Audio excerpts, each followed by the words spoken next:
Hi, it's me, Kasandok Vlog. Dito ako ngayon, Kasandok, sa park ng Jeddah. Yan, may pa kami uwi ng 11 o'clock PM at night. So, diba? Ang saya. Pagod na ako. Kakalakad-lakad. Yan. Ito kami sa park. O, diba? Kita nyo?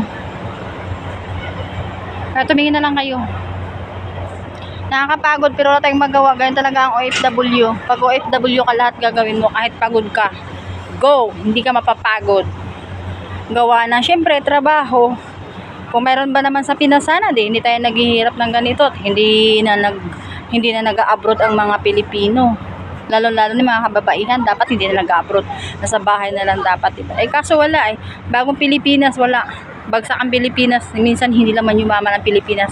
Gawa ng mga kurakot. Thank you for watching. God bless.